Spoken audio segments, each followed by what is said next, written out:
Okay, hey guys, it's Hope Love. I'm back, and we will be reading part 2.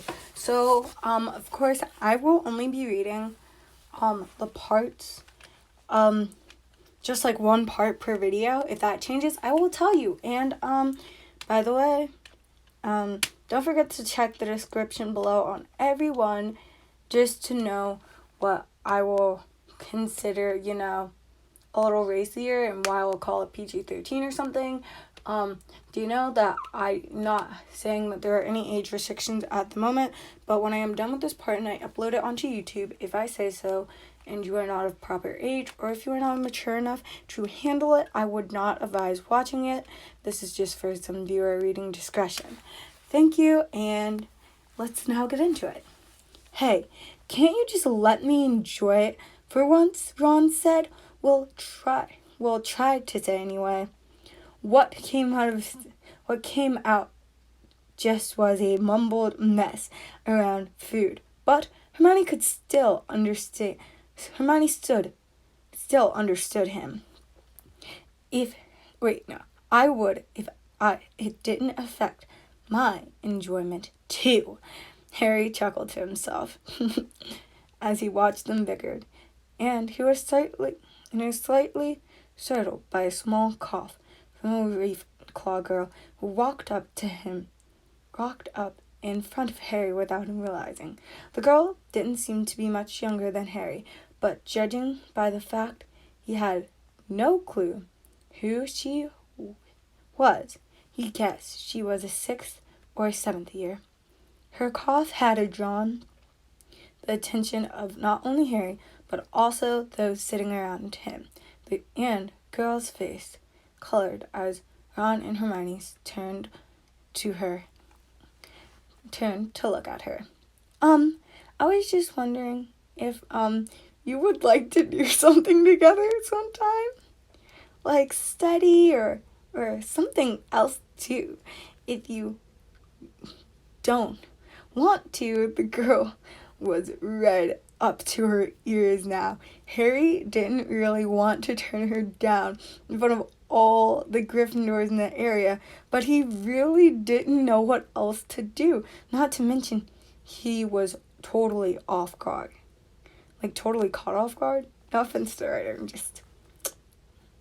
Which is Kate Alex, by the way. 2 T's, 2 X's. Yep, I'm saying it again.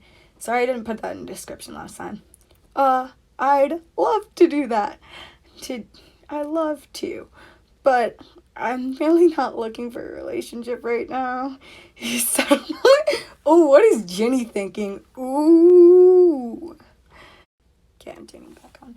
It was a complete... Wait, what? Okay, here we go. It wasn't a complete lie, as he didn't really want to date.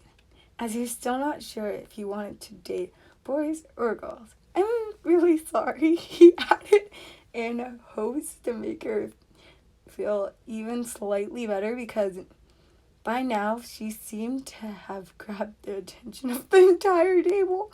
Poor girl, oh my god, she must be like...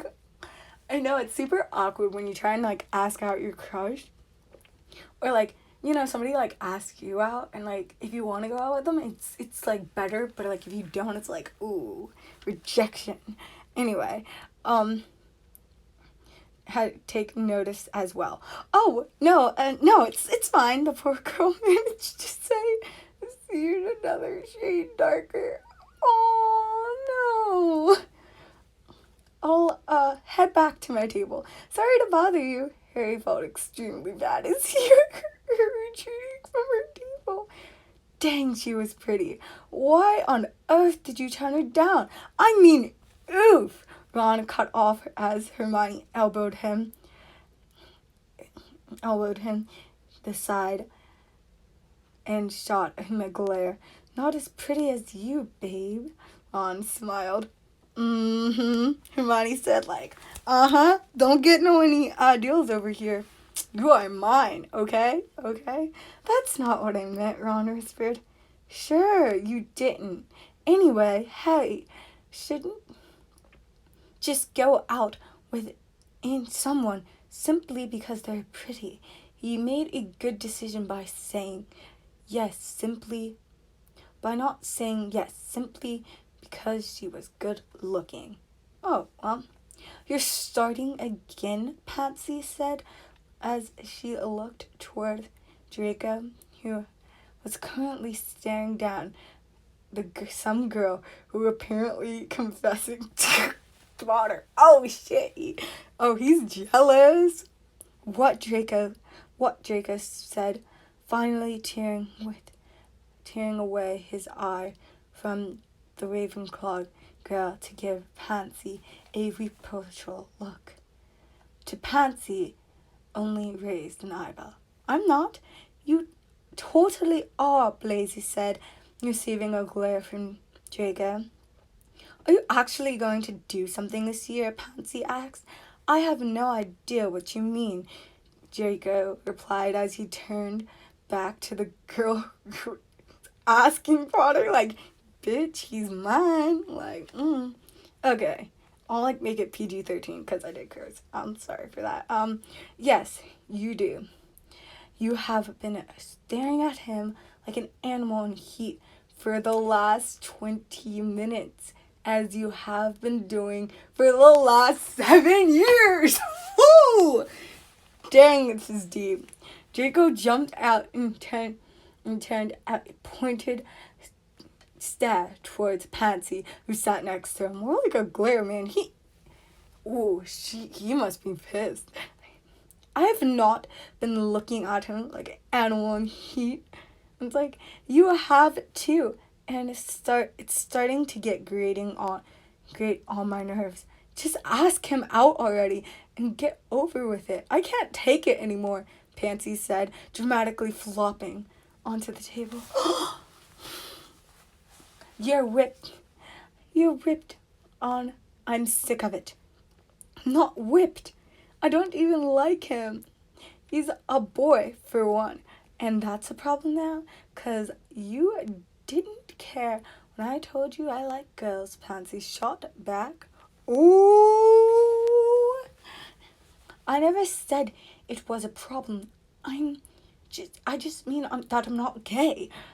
You don't sound very straight when you're complaining about Potter this, Potter that, Lacey laughed. Silence laugh. Dang, he's got it bad for him.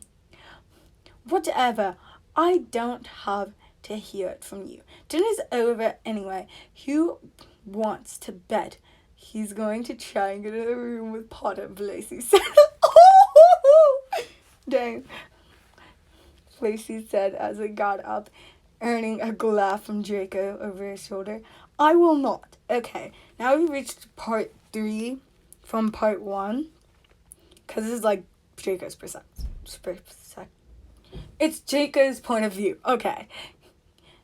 But now we're probably going to get third person or something, We will go ahead of you so that you can mope in peace, though, Lacey said with a snicker as he and Pansy headed out the doors into the mass of students in the hall.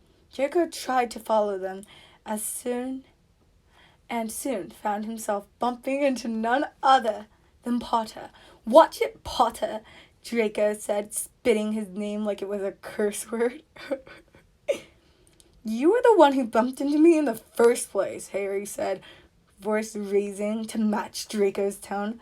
Unlike you, I watch where I'm going. I don't slam into others, though I'm sure you just used to bump into others living at the Weasleys' cramped house all summer.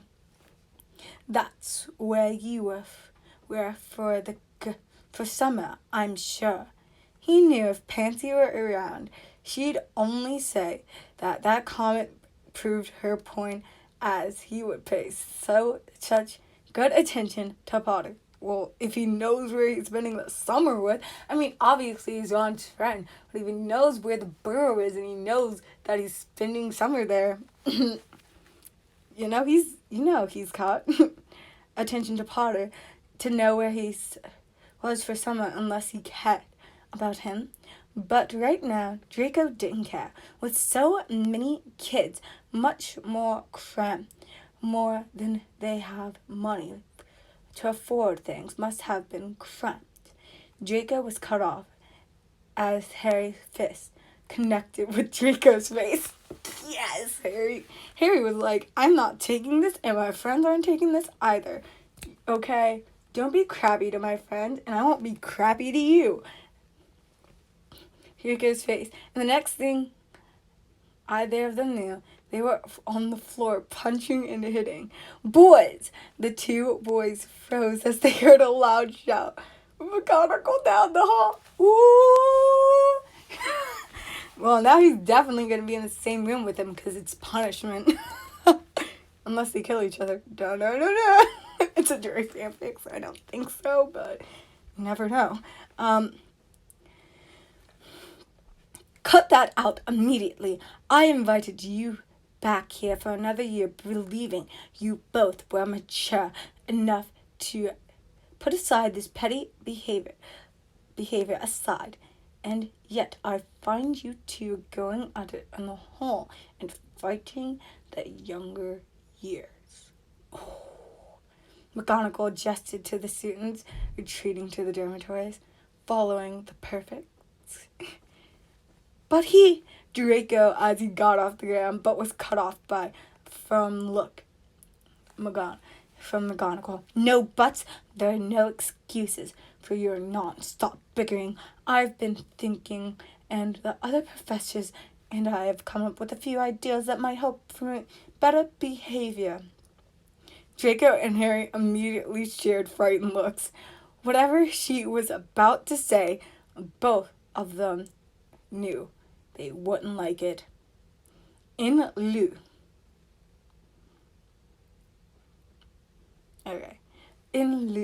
of inter-house unity, I've decided that you two will be that set the example.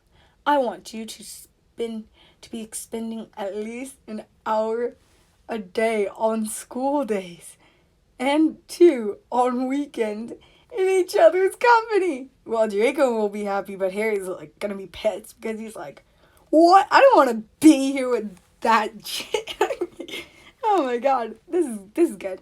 Be simply studying together or actually doing something fun, but you need to spend time together. Do I make myself clear? That's not fair, Draco immediately shouts, stricken with horror of prospects of spending any time with Potter, let alone an hour. He started the whole thing. Why should I be punished too? Harry finally shouted, finally voicing his own complaints. This is not a punishment. Be happy that both of you are not in detention now. Do I make myself clear?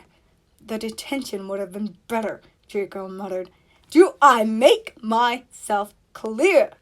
McGonagall repeated firmly, making it clear that there is no arguing and that they'd be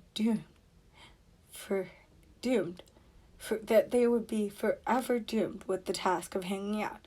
Yes, headmaster, the both said in utter defeat. Great, this will start tomorrow.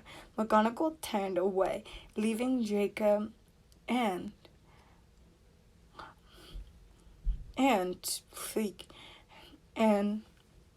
leaving Draco and Harry to glad at retreating.